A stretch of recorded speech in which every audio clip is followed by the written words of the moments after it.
গরিবদেরকে পরে দেন, আগে প্রতিবেশীদের মধ্যে যারা অসহায় এই বছর কুরবানি দিতে পারে না তাদেরকে আগে দিবেন, উনাদেরকে দেওয়া শেষ। 2 টাকা বেশি নাও, কিন্তু আমি তোমাকে গোশত টোস্ত বা কোনো কিছুই দেবো না। তবে হ্যাঁ, কষাই যদি আপনার প্রতিবেশী হয়, আপনার আত্মীয় হয়, অথবা অন্য গরিব মানুষ হয়, অন্য 10 জন গরিবকে যে পরিমাণ দিতেন তাকেও সে পরিমাণ দেন, তাহলে সমস্যা নেই, ওইটা ঠিক আছে।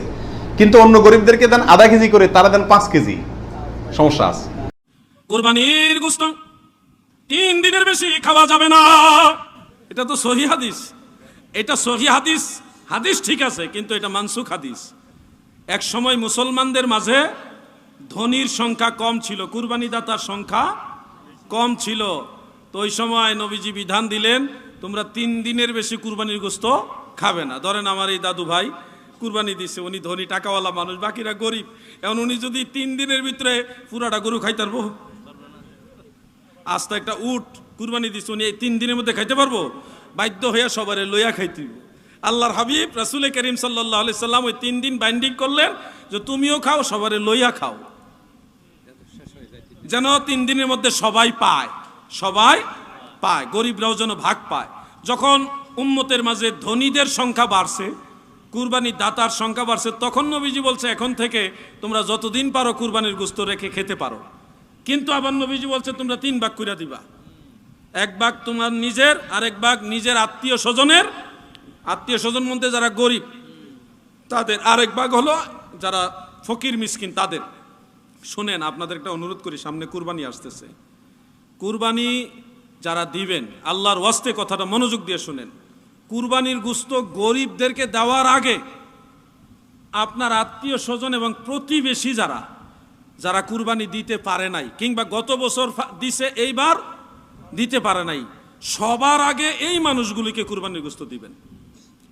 মনে রাখবেন, যারা গরিব মিসকিন তারা অনেক মানুষের সহযোগিতা পায়, কিন্তু গত বছর যে লোকটা কুরবানি দিয়েছে এই বছর অভাবের কারণে দিতে পারে নাই, সেই ফ্যামিলিটা, সেই ফ্যামিলির বাচ্চাগুলো কলিজাটা একেবারে ছোট হয়ে থাকে, আহারে অভাবের কারণে এই বছর কুরবানি দিতে পারলাম না। ছোট ছোট বাচ্চাগুলি বলে, আব্বু আমরা কি আবার বড় গরু কুরবানি দিব না? তখন বাবার কলিজাটা কাইপা উঠে। এই ধরনের ফ্যামিলি আপনাদের আশেপাশে আছে কিনা বলেন? সবাই বলেন আছে।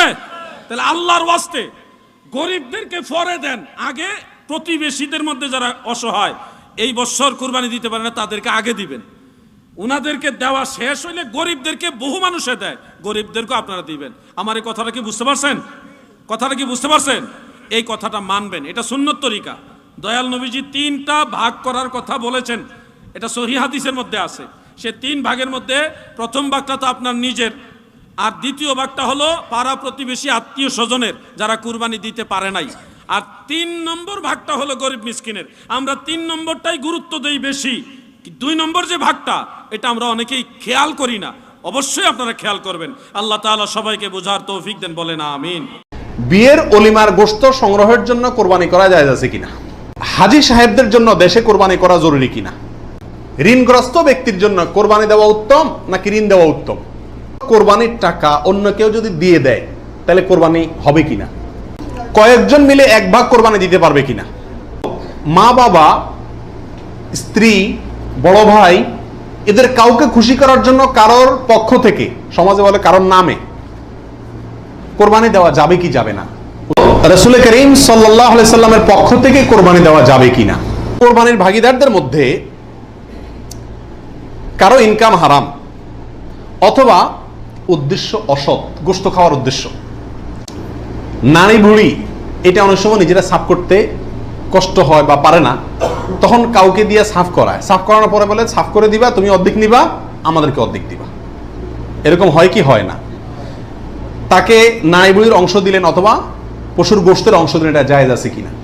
প্রাসঙ্গিকভাবে আরেকটি কথা প্রশ্ন চলে আসে, সেটা হলো যে কসাই যখন পশুকে বানায়, তো বানানোর পরে তাকে টাকার চাতে কিছু গোশত দেওয়া হয়, এবং অনেক সময় দেখা যায় যে বানানোর যে বাজার রেট, তার যে মজুরি, এটা তাইতে অনেক কমে রাজি হয়ে যায় কসাইরা। কেন?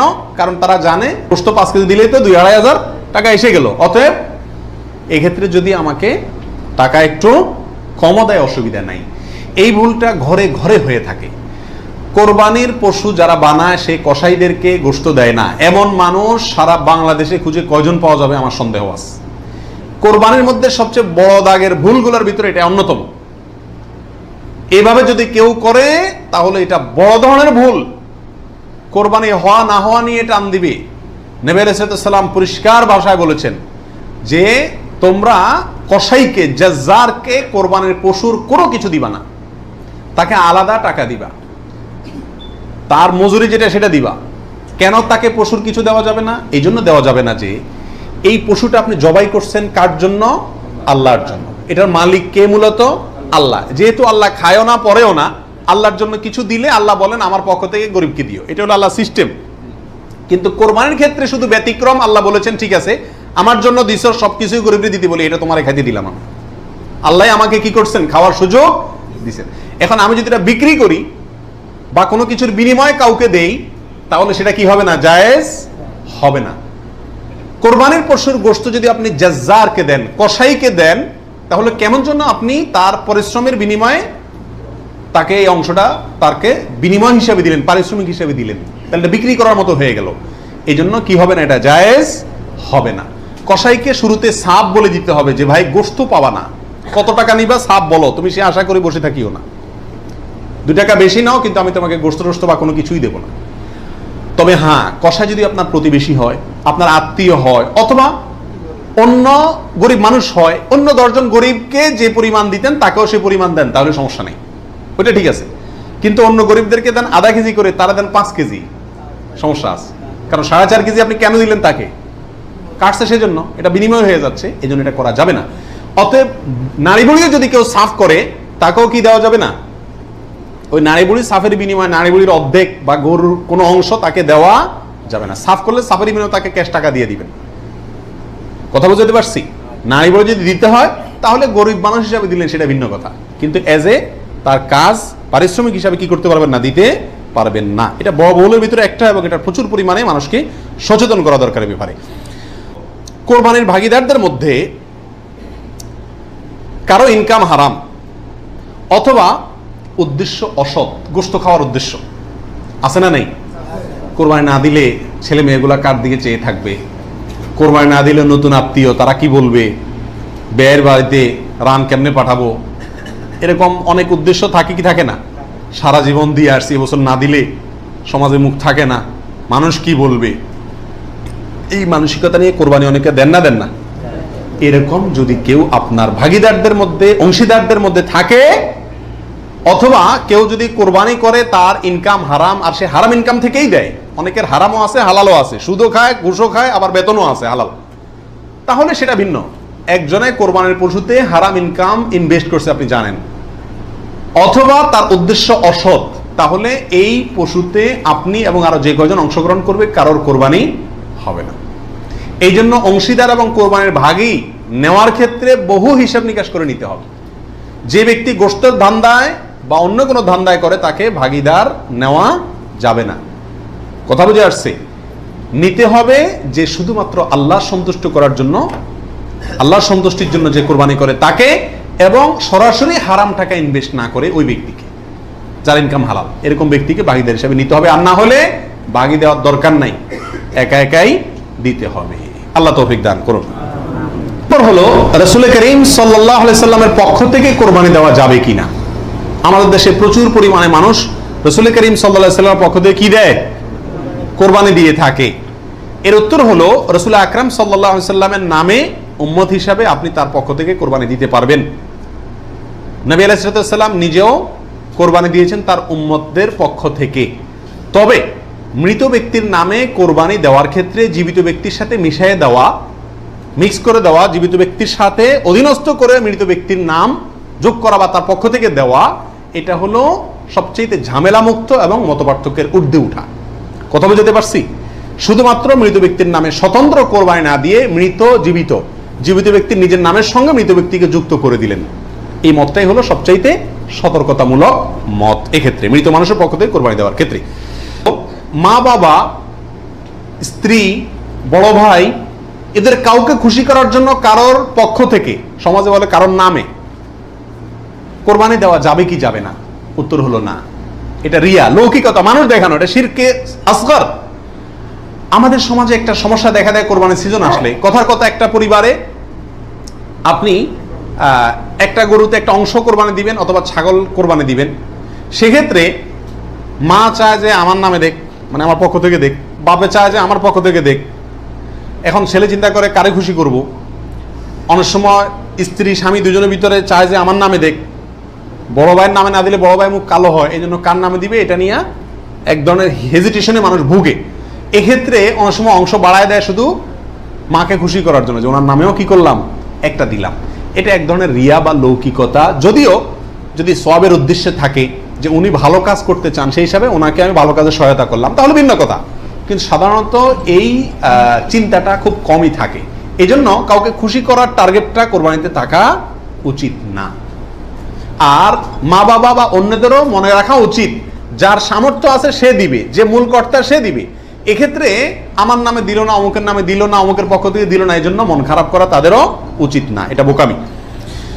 কয়েকজন মিলে এক ভাগ কোরবানি দিতে পারবে কিনা, 2 জন 3 জন 4 জন 5 জন মিলে এক ভাগ কোরবানি দিতে পারবে কিনা। প্রবাসে দেখা যায় একটা রুমে 3 জন 4 জন আছে, তো কোরবানিদের দিন 4 জন মিলে যায় কি করে, একটা ছাগল কিনে নিয়ে আসে, আয়না জবাই করে।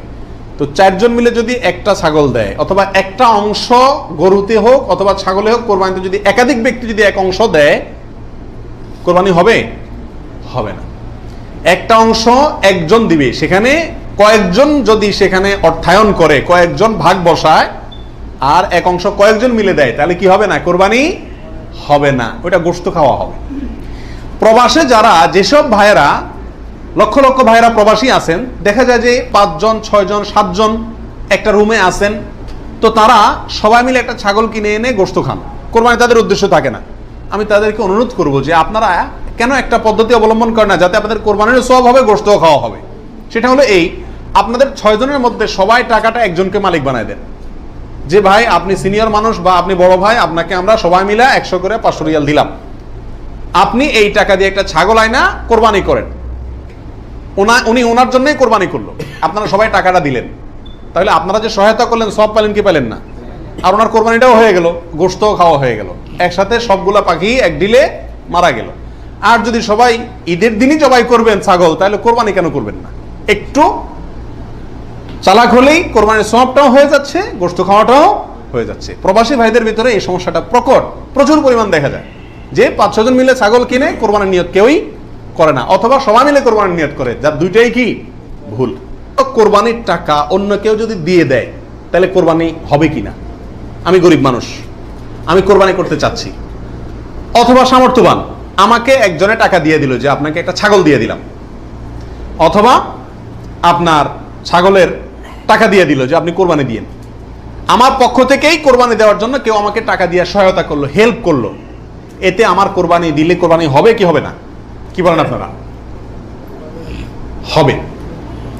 যদি কেউ টাকা দিয়ে আপনাকে কোরবানির জন্য সহায়তা করে, ছাগল কিনে দিল, গরু কিনে দিল, কোরবানির অংশের টাকা দিয়ে দিল, আপনার পক্ষ থেকে কোরবানি দেওয়ার জন্যই আপনাকে টাকা দিছে, তার টাকা দিয়ে আপনি নিজে কোরবানি দিলেন নিজের পক্ষ থেকে, এটাতে কোনো অসুবিধা নাই। যে কোনো অর্থনৈতিক ইবাদতে অর্থটা যদি দ্বিতীয় পক্ষ দিয়ে দেয়, অন্য কেউ দিয়ে দেয়, এবং তার টাকা দিয়ে আপনি ইবাদতটা করেন, তাহলে জায়েজ আছে। যেমন আপনি হজ করবেন, আপনি ওমরা করবেন, আপনাকে হজের টাকাটা আমি দিয়ে দিলাম, আপনি হজ করবেন আমি দিয়ে দিলাম, আমি এটা আমার পক্ষ থেকে করার জন্য দেই না, আপনার হজ আপনি করেন, আমি টাকা দিয়ে দিলাম, হেল্প করলাম আপনাকে, অথবা কিছু হেল্প করলাম, এটাতে কোনো অসুবিধা নাই। ওমরার ক্ষেত্রেও নাই, ঠিক কোরবানির ক্ষেত্রেও অন্য কেউ টাকা দিলেও আপনার পক্ষ থেকে কোরবানি করার জন্য যদি অর্থায়ন করে বা সহায়তা করে বা টাকা দেয়, সেই টাকা দিয়ে আপনি কোরবানি দিলে কি হবে? আপনার কোরবানি হয়ে যাবে। লোন করে কোরবানি করা যাবে কিনা, হাওলাত করে ঋণ করে কোরবানি করা যাবে কিনা? এর উত্তর হলো যাবে, যদি সেই ঋণের টাকাটা দেওয়ার মতো ব্যবস্থা বা ইচ্ছা, সদিচ্ছা থাকে, তাহলে ঋণ করেও কি দেওয়া যাবে? ঋণ করে ভালো কাজ করা যায়।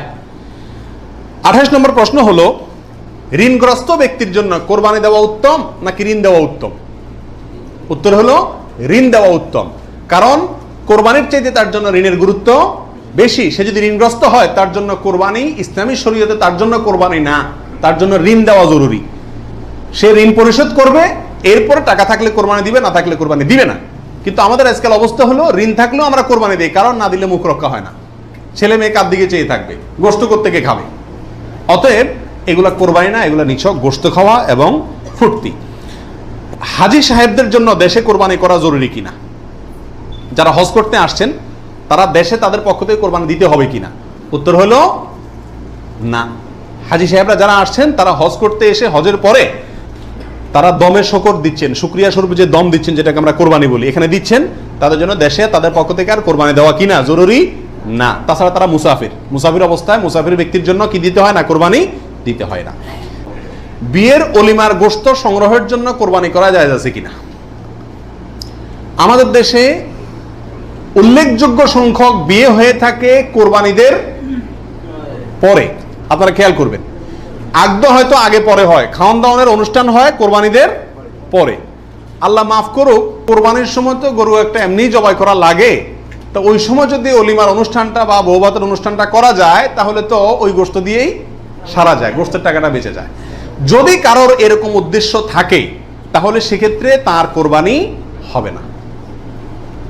আর যদি কেউ মনে করে যে না, ঈদের পরে সবাইকে পাইতে সুবিধা হয় সেজন্য ওই টাইমটাতে করতেছি, অথবা আপনার কোরবানি করলাম অলিমার জন্য আলাদা গরু জবাই করলাম, অথবা আপনার কোরবানির গোশত অলিমার জন্য করি না, আমি অলিমা করলেও একটা গরু দেই, অন্য বছর না থাকলেও একটা গরু আল্লাহর জন্য দেই, এরকম যদি কেউ থাকে তাহলে তার জন্য জায়েজ আছে।